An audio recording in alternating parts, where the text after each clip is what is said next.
Hi viewers, welcome to our channel. ప్రస్తుతం మనతో పాటు దామ బాలాజీ గారు, సీనియర్ జర్నలిస్ట్ ఉన్నారు. వారితో ఒకసారి నమస్కారం సార్. అవును. సార్, బంగ్లాదేశ్‌లో పెద్ద ఎత్తున అల్లర్లు జరుగుతున్నాయి సార్. ముఖ్యంగా హిందువుల పైన అక్కడ దాడులైతే విపరీతంగా జరుగుతున్నాయి. చిన్మయ్ కృష్ణదాస్ అని ఒక ఇస్కాన్ నాయకుడిని కూడా అరెస్ట్ చేసి జైల్లో పెట్టారు. ఇప్పుడు మొత్తం దేశవ్యాప్తంగా కూడా మన దేశంలో కూడా సెన్సేషన్ క్రియేట్ చేసింది. అసలెందుకు ఈ విధంగా అల్లర్లు ఉన్నాయి? మరి ఇక్కడ పవన్ కళ్యాణ్ గారు మాట్లాడారు. దేశవ్యాప్తంగా కూడా ఒక చర్చ అయితే జరుగుతుంది. ఈ అల్లర్ల దగ్గర కారణాలేంటి? దీన్ని ఏ విధంగా చూడొచ్చు? గత కొంతకాలంగా హిందువుల మీద బంగ్లాదేశ్‌లో దాడులు జరగడం, హ్మ్. ఆహ్, కొంతమంది చనిపోవడం, గుళ్ళ మీద దాడులు జరగడం, హిందువుల మీద గాకుండా అక్కడ బౌద్ధులు, క్రిస్టియన్లు, మైనారిటీలు ఉన్నారు. వాళ్ళ మీద గూడా దాడులు జరుగుతున్నాయి. ప్రధానంగా హిందువులు ఎక్కువ సంఖ్యలో ఉంటారు గాబట్టి మైనారిటీస్‌లో వాళ్ళ మీద జరుగుతున్నాయి. అయితే దీన్ని ఎలా అర్థం జేసుకోవాలి? బంగ్లాదేశ్ పరిస్థితి ఏంటి? అనేది నేను సాధ్యమైనంత క్లుప్తంగా ఎక్స్‌ప్లెయిన్ జేస్తాను. బంగ్లాదేశ్ 1971లో ఆహ్, ఈస్ట్ పాకిస్తాన్‌గా ఉన్నింది. అది బంగ్లాదేశ్‌గా విడిపోయింది. యాక్చువల్‌గా బంగ్లాదేశ్ ఒకప్పుడు ఈస్ట్ బెంగాల్ అనేవాళ్ళు. ఇప్పుడు మనకుండేది వెస్ట్ బెంగాల్ ఉంది. అక్కడ బంగ్లాదేశ్‌లో అఫీషియల్ లాంగ్వేజ్ గూడా ఇప్పటికి గూడా బెంగాలీనే అనమాట. సో, 1971లో ఆహ్, వాళ్ళు బంగ్లా ఉద్యమం వచ్చి బంగ్లాదేశ్‌గా విడిపోయింది. అక్కడ ఇప్పుడున్న ఇంతకుముందున్న షేక్ హసీనా బంగ్లాదేశ్ ప్రధానమంత్రిగా ఉండి పారిపోయి ఇండియాలో దాక్కున్న షేక్ హసీనా వాళ్ళ father Sheikh Mujibur Rahman founder of the Bangladesh అంటారు. ఆయన ఆధ్వర్యంలో పోరాటం జరిగింది. ఆ టైంలో పాకిస్తాన్ సైన్యం ఊచకోతలు మొదలుపెట్టింది. ముఖ్యంగా హిందువులు ఎక్కువ చనిపోయారు. దాదాపు 3,00,000 నుంచి 5,00,000 మంది ఆ టైంలో చనిపోయారని చెప్పారు. సో, అలాగా బంగ్లాదేశ్ ఏర్పడింది 71లో. అప్పటి నుంచి కూడా ఏందంటే బంగ్లాదేశ్‌లో డెమోక్రసీ అనేది సరిగ్గా లేదు. అది పేరుకి ఆహ్, డెమోక్రటిక్ కంట్రీగా వాళ్ళు చెప్పుకున్నారు. అయితే ప్రధానంగా అక్కడ మతపరంగా తీసుకున్నప్పుడు ముస్లిం అనేది స్టేట్ మతం అయినప్పటికీ రాజ్యాంగంలో సెక్యులర్ ఉంటది. రాజ్యాంగంలో ఆర్టికల్ 41 ఇతర మతస్థులు గూడా వాళ్ళ మతాన్ని ఆహ్, ప్రచారం చేసుకోవడం, వాళ్ళ మత ప్రాక్టీసెస్ చేయడం, ఇతర మతాల్లో చేరకుండా ఉండదలుచుకుంటే ఆ ఉండే హక్కు అవన్నీ గూడా ఇచ్చిందనమాట. హ్మ్. సెక్యులర్ అనే పదం గూడా ఎప్పటినుంచో వాళ్ళ రాజ్యాంగంలో ఉంది. అయితే ఓకే. అక్కడ డెమోక్రటిక్‌గా అనేక ప్రభుత్వాలు లేవు. ప్రధానంగా కొన్ని డెమోక్రటిక్ ఎన్నికలు జరగడం, అవి కొన్నిసార్లు జరిగితే, కొన్నిసార్లు మిలిటరీ ప్రభుత్వాలు గూడా అక్కడున్నాయి. అయితే ప్రధానంగా అక్కడ 2 పార్టీలు ఉంటాయి. ఒకటి అవామీ లీగ్. అవామీ లీగ్ వచ్చి ఈ ముజిబుర్ రెహమాన్‌ది వాళ్ళ కూతురు పారిపోయిన షేక్ హసీనా. ఆమె 16 ఏళ్ళు పరిపాలించింది. ఇంకొకటి బీఎన్‌పీ. బీఎన్‌పీ అంటే బంగ్లాదేశ్ నేషనలిస్ట్ పార్టీ. ఇవి కాకుండా కమ్యూనిస్ట్ పార్టీలు ఒక 8 దాకా ఉన్నాయి. ముస్లిం కొన్ని పార్టీలు అక్కడ ఉన్నాయన్నమాట. హ్మ్. సో, బంగ్లాదేశ్ పరిస్థితి ఏమైందంటే ముఖ్యంగా షేక్ హసీనా 16 ఏళ్ల పరిపాలనలో బంగ్లాదేశ్ అనేక రకాలుగా ఘోరమైన పరిస్థితులకి నెట్టబడింది. ఒకటి ఇన్‌ఫ్లేషన్ ఆర్థిక వ్యవస్థలో ద్రవ్యోల్బణం అనేది దాదాపు 11, 12, 13% వరకు కూడా వెళ్ళిపోయింది. ఇక నిత్యావసర వస్తువులు 14-15% పెరిగాయి. విపరీతమైన నిరుద్యోగం 16-18% వరకు నిరుద్యోగం పెరిగింది. ఆహ్, ఇది కాకుండా పొలిటికల్ కరప్షన్ అనేది విపరీతంగా అక్కడ పెరిగింది. ఓకే. సో, దీంట్లో ఈ దీనికి వ్యతిరేకంగా అంటే నిరుద్యోగంకి, ఈ పొలిటికల్ కరప్షన్‌కి వ్యతిరేకంగా వివిధ సంఘాలు లేకపోతే విద్యార్థులు ఉద్యమాలు చేస్తున్నప్పుడు వాళ్ళని తీవ్రంగా అణచివేయడం, వాళ్ళలో చాలామంది నాయకుల్ని మిస్సింగ్ కేసులు విపరీతంగా ఉన్నాయి బంగ్లాదేశ్‌లో. చాలామంది మాయం చేయడం. నేను ఇందాకే ఒక అతని స్టోరీ ఆయన బౌద్ధ మతానికి సంబంధించి. ఆయన్ని ఒక దగ్గర నుంచి ఎలా పట్టుకుపోయి 5 ఏళ్ల పాటు ఆయన్ని కనిపించని ఒక లొకేషన్‌లో మిలిటరీ దీంట్లో ఆయన్ని ఎట్లా ఇబ్బందులు పెట్టారు, చిత్రహింసలు పెట్టారనేది ఆయన చెప్తుంటే నేను ఇంటర్వ్యూ చూసాను. అలాగా వందల మందిని అప్పట్లో ఈ అవామీ లీగ్‌కి సంబంధించిన ఈ హసీనా ప్రభుత్వంలో హ్మ్. వందల వేల మందిని లెక్చరర్లు గావచ్చు, విద్యార్థులు గావచ్చు, జర్నలిస్టులు గావచ్చు, పౌర సమాజంలో నాయకులు గావచ్చు, వీళ్ళందరినీ నిర్బంధంలో పెట్టి సో, అలాగా సంవత్సరాల తరబడి ఈమె గవర్నమెంట్ మీద ప్రజల్లో అసంతృప్తి, ఆగ్రహం, ఫ్రస్ట్రేషను పెరుగుతూ వచ్చాయి. ఈ క్రమంలో ఏమైందంటే ఇటీవల ఈ ఇయర్ మొదట్లో అక్కడ ఒక రూల్ పాస్ చేశారు. అదేందంటే 30% ఉద్యోగాలు గవర్నమెంట్ ఉద్యోగాలు, సివిల్ సర్వెంట్ అన్నిట్లో 30% ఉద్యోగాలు ఈ నేషనలిస్టు ఉద్యమంలో అంటే బంగ్లాదేశ్ ఏర్పడడానికి పోరాడారు గదా! హ్మ్. ఆ ఫ్యామిలీస్‌లో ఉండే పిల్లలకి మనోళ్ళు గ్రాండ్ చిల్డ్రన్‌కి ఈ 30% ఇచ్చేస్తారు. ఇదేమవుతుంది అవామీ లీగ్ ఉండే వాళ్ళకే వెళ్తూ ఉంది. అవామీ లీగ్‌లో ఈమె బంధువులు, మెయిన్ పార్టీ లీడర్లు వాళ్ళే ఈ ఈ కోటాలోకెళ్ళిపోయి వాళ్ళే టెస్ట్ వేసుకొని కూర్చుంటున్నారు. పైన ఈ బ్యూరోక్రసీలో ఉండే టాప్ లేయర్ అంతా వీళ్ళే ఉంటున్నారు. ఇది విద్యార్థుల్లో తీవ్ర అసహనానికి గురి చేసింది. ఆల్రెడీ వాళ్ళకి అనేక సమస్యలున్నాయి. దాంతోపాటు ఈ కోటా సిస్టమ్ అనేది వాళ్ళకి నచ్చలేదు. ఏండ్ల తరబడి ఎప్పుడో 71లో చేస్తే ఇంకా కూడా వాళ్ళ పిల్లలకి, మనవళ్ళకంతా ఇస్తా ఉంటే మేమెలా ఉద్యోగాలు లేకుండా మేమెలా ఉండాలనే ఒక ఫ్రస్ట్రేషన్ వాళ్ళలో పెరిగిపోయింది. దాంతో ఢాకా యూనివర్సిటీ దగ్గర నుంచి మొత్తం విద్యార్థి ఉద్యమాలు విపరీతంగా మెల్లమెల్లగా అంటుకున్నాయి. ఫస్ట్ ఈ కోటాకు వ్యతిరేకంగా మొదలైన ఉద్యమం మెల్లమెల్లగా ఏందంటే అవామీ లీగ్ పార్టీకి, ప్రభుత్వానికి వ్యతిరేకంగా మారిపోయింది. లక్షలాది మంది విద్యార్థులు దేశవ్యాప్తంగా తిరుగుబాటు చేశారు. అదొక రకంగా సెకండ్ రెవల్యూషన్ అంటున్నారు. అంటే స్వాతంత్ర పోరాటం తర్వాత అతిపెద్ద రెవల్యూషన్ అయితే ఇది విద్యార్థి రెవల్యూషన్. దీని వెనక ఏ పొలిటికల్ పార్టీ కూడా లేదు. విద్యార్థులే స్వయంగా ఒక ఆర్గానిక్ మూమెంట్‌గా అది డెవలప్ అయింది. సో, దాంతో అది ఫైనల్‌గా ఈ ప్రభుత్వాన్ని కూల్చేసింది. ఈమెను పారిపోయేట్టుగా చేసింది. దాని తర్వాత విద్యార్థి ఉద్యమ నాయకులంతా కూడా ఎవరు ఉండాలన్నప్పుడు వాళ్ళు ఒక పొలిటికల్ పార్టీ పోయి ఇంకొక పొలిటికల్ పార్టీ పెట్టడం వాళ్ళకి ఇష్టం లేదు. అందుకని వాళ్ళు ఏం చేశారంటే ఈ మహమ్మద్ యూనస్ అని ఆయన ఎకనామిక్స్‌లో నోబెల్ ప్రైజ్ వచ్చింది ఆయనకి. ఎకనామిస్ట్ ఫర్ ద పూర్ అని కూడా ఆయనకి పేరు. పేదల తరపున ఆలోచించే ఎకనామిస్ట్ అని. సో, ఆయనైతే మనకి బాగుంటుంది. ఆయన ఆల్రెడీ ఈ షేక్ హసీనాను తీవ్రంగా విమర్శించేవాడు. ఆయన ఉంటే బాగుంటుందని చెప్పారు. మిలిటరీ లీడర్షిప్ కూడా ఆయన్ని యాక్సెప్ట్ చేసింది. సో, ఆయన్ని తీసుకొచ్చి తాత్కాలిక ప్రభుత్వాన్ని ఏర్పాటు చేశారు. ఈ ప్రభుత్వంలో విద్యార్థుల దగ్గర నుంచి కూడా కొంతమంది ప్రభుత్వంలోకి తీసుకున్నారు. ఫస్ట్ టైము బంగ్లాదేశ్ చరిత్రలో విద్యార్థులు ప్రభుత్వంలో భాగం వహించడం ఫస్ట్ టైం అనమాట. విద్యార్థి నాయకుడు నహీద్ ఇస్లామీ మినిస్టర్కి అడ్వైజర్గా పెట్టారు. అట్లాంటి నహీద్ ఇస్లామీ లైఫ్ కూడా నేను ఒక డాక్యుమెంటరీలో చూశాను. అలాగా విద్యార్థి నాయకులు కూడా ప్రభుత్వంలో ఉన్నారు. అట్లాగే వివిధ సెక్షన్లు కూడా ప్రభుత్వంలో పెట్టుకున్నాడు. ఇప్పుడు యూనస్ ఇదంతా ఎప్పుడు జరిగింది? ఆగస్టులో జరిగింది. సెప్టెంబర్, అక్టోబర్, నవంబర్ అంటే 3 మంత్స్ 100 రోజులు అయింది ఈయన యూనస్ ప్రభుత్వం వచ్చి. సో, ఇప్పుడు హిందువుల మీద దాడులు జరుగుతున్నాయి అనేది ఒకటి. ఈయన చిన్మయ్ కృష్ణదాస్ బ్రహ్మచారి ఆయన పూర్తి పేరు. ఆయన ఇంతకుముందు ఇస్కాన్లో ఉండేవాడు. ఇస్కాన్లో ఉండే మంచి పొజిషన్ నుంచి ఆయన పక్కకు వచ్చాడు. అక్కడేదో ఇంటర్నల్ గొడవల వల్ల వచ్చి ఆయన సనాతని జాగరణ్ జ్యోతి అనే ఒక సంస్థకి నాయకుడయ్యాడు. ఆ సంస్థ తరపున ఆయన దేశంలో అనేక తిరుగుతూ ఉన్నాడు. ఇదేమైందంటే జూలై ఆగస్టులో అల్లర్లు జరిగాయి. ఎప్పుడైతే విద్యార్థులు వచ్చారో ఆ విద్యార్థుల మీద పెద్ద ఎత్తున ప్రభుత్వం మిలిటరీని, పోలీసులను ఉపయోగించింది. ఎప్పుడైతే ఉపయోగించిందో వీళ్ళు వ్యతిరేకించారు.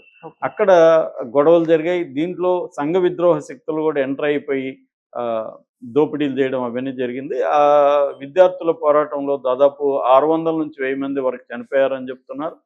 వేలాది మంది గాయపడ్డారు. దాదాపు 2 లక్షల మందికి జైల్లో వేసేసింది ఈమె. అందువల్లే ఇంత నిరంకుశంగా విద్యార్థులను అణచేయడం వల్లే ఆమె ప్రభుత్వం కూలిపోవడానికి ప్రధాన కారణం. వాళ్ళని కానీ వాళ్ళతో చర్చలు చేసి వాళ్ళతో మాట్లాడి వాళ్ళ డిమాండ్స్ నెరవేర్చడానికి ఈమె కృషి చేసి ఉంటే బాగుండేది. కానీ ఈమె ఒక ఫ్యాసిస్ట్ లాగా బిహేవ్ చేసింది.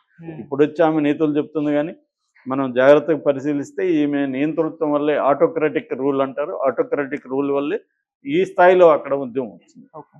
ఇక హిందువుల పరిస్థితి, ఈ ఉద్యమంలో ఏంటంటే అనేక సంఘ విద్రోహ శక్తులు కావచ్చు, అక్కడ ఉన్న ఇస్లామిక్ రాడికల్ ఎలిమెంట్స్ కావచ్చు, వీళ్ళు హిందువులని, బుద్ధుల్ని, బౌద్ధ మతస్థుల్ని, తర్వాత క్రిస్టియన్స్ని, ఈ 3 మైనార్టీలను కూడా టార్గెట్ చేశారు. దాదాపు 2000 సంఘటనలు హిందువుల మీద దాడులు జరిగినట్టు చెప్తున్నారు ఆ టైంలో. తర్వాత కొంతమంది చనిపోయారు కూడా. ఇండ్లు తగలబెట్టడం, ఆస్తులు లాక్కోవడం ఇలాంటివి కూడా జరిగాయి. కొంతమంది పక్కనున్న బంగ్లాకి అంటే వెస్ట్ బెంగాల్కి వచ్చేసారు. సో, ఈ క్రమంలో అసలు హిందువులు పరిస్థితి ఏంటి? బంగ్లాదేశ్ పాపులేషన్ 16,50,00,000. అందులో హిందువుల పాపులేషన్ 8%. అంటే దాదాపు 1,31,00,000 మంది హిందువులు ఉన్నారు అక్కడ. ఒకప్పుడు వీళ్ళు 1947 నాటికి ఈ తూర్పు పాకిస్తాన్లో, తూర్పు బెంగాల్లో దాదాపు 22% హిందువులు ఉండేవాళ్ళు. అక్కడి నుంచి తగ్గిపోయింది. అంటే వాళ్ళు ఎక్కువ మంది ఇండియాకి వచ్చేయడం, వాళ్ళ పాపులేషన్ పెరగకపోవడం, తగ్గతా రావడం జరిగింది. అట్లాగే వీళ్ళు దాదాపు 67 జిల్లాలు ఎన్నో ఉన్నాయి. అన్ని జిల్లాల్లో కూడా హిందువులు సమానంగా వ్యాపించి ఉన్నారు. ఈ 1,30,00,000 మంది హిందువులు. అయితే వీళ్ళ మీద అప్పుడప్పుడు దాడులు జరగడం, ఎందుకంటే పాకిస్తాన్‌లో ఉన్నప్పుడు ఈ బంగ్లాదేశ్ ఉద్యమం వచ్చినప్పుడు పాకిస్తాన్‌లో ఒక చట్టం ఉంది. అదేంటంటే enemy properties of enemy act అని.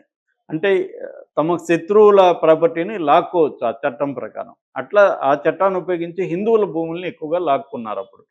అదే చట్టం పేరు మారినా ఆ చట్టాన్ని ఇప్పటికీ ఉపయోగించి హిందువుల భూముల్ని లాక్కొని హిందువుల్ని తరిమేసే కార్యక్రమం బంగ్లాలో అప్పుడప్పుడు జరుగుతూనే ఉంది. రెండవది అక్కడున్న హిందువులందరూ అవామీ లీగ్‌కి సపోర్ట్ చేశారు. ఈమె మన భారతదేశంతో కూడా చాలా క్లోజ్ రిలేషన్‌షిప్‌లో షేక్ హసీనా ఉన్నింది. అందుకని అక్కడ హిందువులకు కూడా ఈమె మంచి ఇంపార్టెన్స్ ఇచ్చింది. ఫస్ట్ టైము హిందూ పార్లమెంట్‌లో అక్కడ బంగ్లాదేశ్ పార్లమెంట్‌లో హిందువులు 14 మంది ఎంపీలుగా ఉన్నారనమాట. సో సుప్రీంకోర్టు చీఫ్ జస్టిస్ కూడా హిందూ ఉన్నాడు. సుప్రీంకోర్టు జడ్జెస్‌గా హిందువు వెళ్ళారు. అలాగా ఈమె ఉన్నంత కాలం హిందువులకి అన్ని రకాల పదవుల్లో కూడా అంటే సమాన నిష్పత్తిలో లేదు కానీ చాలా ఇంపార్టెన్స్ అయితే ఇచ్చింది. అందువల్ల కూడా ఇప్పుడు ఈ విద్యార్థులంతా అవామీ లీగ్‌కి వ్యతిరేకం కాబట్టి అవామీ లీగ్ సపోర్ట్ చేసే హిందువుల మీద కూడా దాడులు అనేవి జరిగాయి. అయితే ఇప్పుడు ఈయన యూనస్ వచ్చాడు కదా, యూనస్ వచ్చిన తర్వాత ఆయన ప్రధాన కర్తవ్యం ఏంటంటే ఈ అక్రమంగా అరెస్టులు చేసిన వాళ్ళని జైళ్ళ నుంచి విడిపించడం, తర్వాత శాంతి భద్రతలు నెలకొల్పడం, సంస్కరణలు తీసుకురావడం, ప్రభుత్వంలో కానీ మిగతా చోట్ల సంస్కరణ తీసుకురావడం, ఆర్థిక సంస్కరణలు తీసుకొచ్చి ద్రవ్యోల్బణాన్ని ఫస్ట్ తగ్గించడం, జీవితాలను కొద్దిగా మెరుగుపరచడం, ఇవి చేయాలి. దాని తర్వాత ఎలక్షన్లు పెట్టాలి. ఈ 2 కర్తవ్యాలు ఆయనకున్నాయి ఆయన ముందు. సో ఆయన ఫస్ట్ కర్తవ్యాన్ని నెరవేర్చడానికి సీరియస్‌గా ట్రై చేస్తున్నాడు. ఈ ట్రై చేస్తున్న క్రమంలో ఉద్యమాలు చేసిన వాళ్ళని చాలామందిని విడుదల చేశాడు. అయితే ఇక్కడ మన కృష్ణదాస్ రంగంలోకి వచ్చి ఆయన ఏం చేస్తున్నాడు, కృష్ణదాస్ ఒకడే కాదు, కృష్ణదాస్ ఇంకొక సంఘంలో కూడా ఉన్నాడు. అదేంటంటే హిందూ, బౌద్ధ, క్రిస్టియన్ ఐక్య సంఘటన ఒక సంస్థ ఉంది. వీళ్ళు ఎప్పటి నుంచో పోరాడుతున్నారు. సో వీళ్ళ తరపున మొన్న చట్టోగ్రామ్ అనే ఒక టౌన్లో ఒక ర్యాలీ ఏర్పాటు చేశారు. ఆ ర్యాలీలో ఈయన పాల్గొన్నాడు. సో ఈయన 8 డిమాండ్లు పెట్టారు. వీళ్ళ సంఘం తరపున 8 డిమాండ్లు పెట్టారు గవర్నమెంట్‌కి. అందులో ఒకటి ఏంటంటే ఇమ్మీడియట్ డిమాండ్స్ అంటే హిందువుల మీద దాడులు ఆపాలి, హిందూ టెంపుల్స్ మీద దాడులు ఆపాలి, హిందువులకి రక్షణ కల్పించాలి. హిందువులకే కాదు బుద్ధిస్టులకి, క్రిస్టియన్లకి ఈ 3 మతాలకి రక్షణ కల్పించాలి. ఈ 3 మతాల ప్రార్థనాలయాల మీద దాడులు ఆపాలి. గతంలో వీళ్ళ మీద దాడులు చేసిన వాళ్ళ మీద కేసులు పెట్టాలి, అరెస్ట్ చేయాలి, తీసుకోవాలి. అట్లాగే వీళ్ళకి సంబంధించి ఒక మైనార్టీ బోర్డు ఏర్పాటు చేయాలి. మైనార్టీలకు సంబంధించిన రక్షణ కావచ్చు, వాళ్ళ సంబంధించిన పరిరక్షణ అంటే వాళ్ళకి అభ్యున్నతి వీటికి సంబంధించి ఒక బోర్డు ఉండాలి. అట్లాగే ప్రభుత్వంలో కూడా ఒక మంత్రిత్వ శాఖ, మైనార్టీ మంత్రిత్వ శాఖ ఉండాలి. ఇలాంటి ఒక 8 డిమాండ్లని వీళ్ళు పెట్టారు. పెట్టి ఒక ర్యాలీ తీశారు పెద్ద ఎత్తున. ఆ ర్యాలీ తీసినప్పుడు వీళ్ళు ఏంటంటే వీళ్ళ బంగ్లాదేశ్ జెండాను దించి వీళ్ళ సఫ్రాన్ జెండా, కాషాయ జెండాని లేపారనేది ఆయన మీద ఒక బిఎన్పి లీడర్, బిఎన్పి అంటే చెప్పాను already, Bangladesh Nationalist party leader case పెట్టాడు ఈయన మీద. ఈ కేసులో అక్కడ ఉన్న లోకల్ కోర్టు సెడిషన్ కేసు అంటారు దీన్ని. సెడిషన్ అంటే రాజద్రోహ నేరం. మనకు కూడా ఉంది అది. మన జెండాను కూడా అవమానిస్తే రాజద్రోహ నేరం పెడతారు. అలాగా వాళ్ళ జెండాను అవమానించాడని చెప్పి కృష్ణదాస్ మీద సెడిషన్ కేసు, ఈయన మీద ఇంకొక 19 మంది మీద సెడిషన్ కేసు పెట్టి ఆయనకి జైల్లో పెట్టారు. ఎప్పుడైతే సెడిషన్ కేసు పెట్టి జైల్లో పెట్టారో ఈ వ్యాన్లో ఆయన ఎక్కిస్తే ఆ వ్యాన్ని కదలనీయకుండా వేలాది మంది గుమ్ముకూడి ఘర్షణలకు దిగారు. ఆ ఘర్షణలకు దిగినప్పుడు ఈ ఘర్షణకారులు ఇటు పోలీసుల్ని ఆ కోర్టు పరిధిలో కోర్టు దగ్గర ఉంది కాబట్టి లాయర్ల మీద దాడులు చేశారు. ఆ దాడుల్లో ఒక ఆయన ఎవరు అసిస్టెంట్ పబ్లిక్ ప్రాసిక్యూటర్ సైఫల్ ఇస్లాం అలీఫ్ అనే ఒక lawyer, young lawyer, around 30 years, ఆయన చనిపోయాడు. ఆయన చనిపోవడంతో పెద్ద ఎత్తున అక్కడ ఇంకా వ్యతిరేకత వచ్చింది. ముస్లిం పాపులేషను, లాయర్లు వీళ్ళందరూ కూడా పెద్ద ఎత్తున ఆయన శవాన్ని ఊరేగింపు తీసుకొని ఒక ఇది జరిగింది. సో ఈ క్రమంలో ఒక 2 టెంపుల్స్ మీద దాడులు జరిగాయి. కొంతమంది హిందువుల మీద కూడా దాడులు జరిగింది. ఇది ప్రజెంట్ నేపథ్యం. సో దీని మీద ఇప్పుడు మన వాళ్ళు అందరూ కూడా ఇటు ఫారిన్ అఫైర్స్ మినిస్టర్ ఒక స్టేట్మెంట్ ఇచ్చింది. వీఆర్ డీప్లీ కన్సర్న్ అని పదం వాడారు. దీని మీద వాళ్ళు మీరు చర్యలు తీసుకోవాలి, హిందువులకు ప్రొటెక్ట్ చేయండి, ఆయన్ని విడిచిపెట్టండి. ఆ జెండాది వాళ్ళు ఏమని చెప్తున్నారంటే, జెండాది మేము కావాలని చేయలేదు, చిన్న మిస్అండర్స్టాండింగ్ జరిగింది, మేము అవమానించలేదని వాళ్ళు చెప్తున్నారు. కాబట్టి క్షమాపణ చెప్తే వదిలేయండి, కానీ దాని మీద సెడేషన్ పెట్టి ఆయన్ని జైల్లో పెట్టడం అనేది కరెక్ట్ కాదని ఇండియన్ గవర్నమెంట్ మాట్లాడుతుంది. ఎందుకంటే ఈ సెడేషన్ కేసులో కానీ ప్రూవ్ అయితే పర్మనెంట్గా లైఫ్ అంతా ఆయన జైల్లో ఉండాలి అనేది చెప్తుంది. కానీ ఇప్పుడు వాళ్ళు బంగ్లాదేశ్ గవర్నమెంట్ ఏం చేసిందంటే ఇంకొక స్టేట్మెంట్ ఇచ్చింది. అదేంటంటే ఇది మేము ఆల్రెడీ హిందువులకు ప్రొటెక్ట్ చేస్తున్నాము, ఇక్కడ కొన్ని శక్తులు గొడవలు చేస్తున్నాయి, వాటిని అంతా మేము కట్టేలు చేస్తున్నాం, ఇది మేము ఒక సార్వభౌమత్వ దేశం, మా దేశ ఇంటర్నల్ విషయం. మీరు ఇరాన్ మిమ్మల్ని ఆ మధ్య ముస్లింల మీద దాడులు జరుగుతున్నాయని ఇరాన్ విమర్శిస్తే మీరేమన్నారు? ఇరాన్ని నువ్వు మా దేశంలో చేసుకునేదానికి మా దేశం ఒక ఇంటర్నల్ అఫైర్స్లో నువ్వు చేసుకోవద్దని మీరు ఇరాన్ అన్నారా లేదా? అలాంటప్పుడు మా దేశంలో జరిగే పరిస్థితుల మీద మీరు ఎలా చేసుకుంటారని వాళ్ళు అడిగారు. లాజికల్గా చూసినప్పుడు కరెక్ట్గా అనిపిస్తుంది. కానీ ఇక్కడ ఉండే సహజంగానే హిందువుల ఎక్కువ ఉన్నారు కాబట్టి ఇక్కడ హిందువుల ఛాంపియన్గా ఉంటున్న బీజేపీ కావచ్చు, ఈవెన్ కాంగ్రెస్ పార్టీ, మమతా బెనర్జీ, వీళ్ళందరూ కూడా కన్సర్న్ అయితే వ్యక్తం చేస్తున్నారు. నేను ఈరోజు ఢాకా ట్రిబ్యూన్ అని బంగ్లాదేశ్లో ఉండే ఒక ప్రధానమైన పత్రిక ఎడిటర్ జాఫర్ సోబన్ అని ఆయన ఇంటర్వ్యూ చూశాను. ఆయన ఏమంటున్నా అంటే, ఖచ్చితంగా ఈయన మీద కేసు పెట్టడం కరెక్ట్ కాదు, కృష్ణదాస్ మీద కేసు పెట్టడం కరెక్ట్ కాదు. అయితే మీరు అనుకున్నట్టు భారత మీడియా ప్రపగండా చేస్తున్నట్టు అంత ఘోరంగా ఏమి హిందువుల మీద దాడులు జరగలేదు. అవి ఆగస్టు ఆ టైంలో జరిగాయి, కానీ ఆ తర్వాత తగ్గాయి. ఇప్పుడు టెంపరీ గవర్నమెంట్ వచ్చింది కాబట్టి ఆ గవర్నమెంట్ కొంత ట్రాన్సిషన్ పీరియడ్లో ఉంది. మీరు అది అర్థం చేసుకోండి. ఎందుకంటే ట్రాన్సిషన్ పీరియడ్లో అనేక విషయాల్ని పరిగణలోకి తీసుకొని చేయాల్సి ఉంటుంది. మీరు ఆ ప్రెజర్ని కూడా మీరు అర్థం చేసుకోండి. మనిద్దరం ఫ్రెండ్సే, మన దేశం బంగ్లాదేశ్, ఇండియా ఫ్రెండ్స్, నైబర్స్, మన మధ్య 4000 కిలోమీటర్ల బార్డర్ ఉంది. సో మన మధ్య అపార్థాలు అనేవి రాకూడదు. ఖచ్చితంగా మా దేశంలో హిందువులకు ప్రొటెక్షన్ అనేది ఖచ్చితంగా ఉంది. కాకపోతే ఆగస్టులో మాత్రం అల్లర్లు జరిగాయి, ఇప్పుడు తగ్గాయి. అప్పుడుతో పోలిస్తే హిందువుల మీద దాడులు ఇవన్నీ తగ్గాయి. గవర్నమెంట్ కూడా టెంపరీగా వచ్చింది కాబట్టి గవర్నమెంట్కి కొంత టైం ఇవ్వాలి. గవర్నమెంట్ ముందు అనేక సమస్యలు ఉన్నాయి, పరిష్కరించాల్సిన సమస్యలు. కాబట్టి మీరు అర్థం చేసుకోండి, మీరు చెప్పండి, మీరు రండి, మీ మీడియా రండి మా దేశంలోకి, మీరు చూడండి పరిస్థితులు, మీరు గ్రౌండ్ లెవెల్లో పరిశీలించి అప్పుడు మాట్లాడండి. కానీ అక్కడ కూర్చొని లేనిపోని ఊహాగానాలు సోషల్ మీడియాలో బంగ్లాదేశ్లో హిందువులు అందరినీ నాశనం చేసి ఇలాగా మాట్లాడడం కరెక్ట్ కాదు అని ఆయన అంటున్నాడు, అప్పీల్ చేశాడు, ఆయన రిక్వెస్ట్ చేశాడు రమ్మని. కాబట్టి దీన్ని మనం సమయం పాటించాలి. కాకపోతే ఏంటంటే కొన్ని సంఘటనల్లో జరిగిన దానివల్ల ఇక్కడ ఉన్న హిందూ నాయకుల్లో ఒక అనుమానాలు వస్తున్నాయి. అక్కడ ఏంటంటే ఒకటి సెక్యులర్ పదం తీసేయాలని వాళ్ళు అనుకోవడం, 2 అక్కడ ఉన్న ముస్లిం ఎక్స్ట్రీమిస్ట్ నాయకులు జైల్లో ఉంటే వాళ్ళందరినీ కూడా ఈ ప్రభుత్వం బయటికి తీసుకొస్తుంది. అట్లాగే జమాతే ఇస్లాం లాంటి నిషేధిత పార్టీల మీద నిషేధం ఎత్తేసి వాళ్ళతో చర్చలు చేస్తుంది.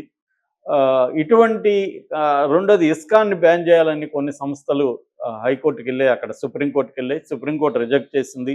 అంటే ఇస్కాన్ని బ్యాన్ చేయాలనే డిమాండు, సెక్యులర్ అనే పదం తీసేయడం, ముస్లిం ఫండమెంటలిస్ట్ ఆర్గనైజేషన్ల ఖైదీల్ని బయటికి తీయడం, వాళ్ళ మీద నిషేధం ఎత్తేయడం, ఇలాంటివి జరుగుతుంటే ముస్లింల వైపు వెళ్తుందేమో ఈ ప్రభుత్వం, హిందువులకు యాంటీగా వెళ్తుందేమో అన్న అభిప్రాయం ఇండియాలో కలగడానికి ఆస్కారం అయితే ఉంది. ఆ విషయాన్ని ఈ ఎడిటర్ కూడా కరణ్ థాపర్ చెప్పాడు.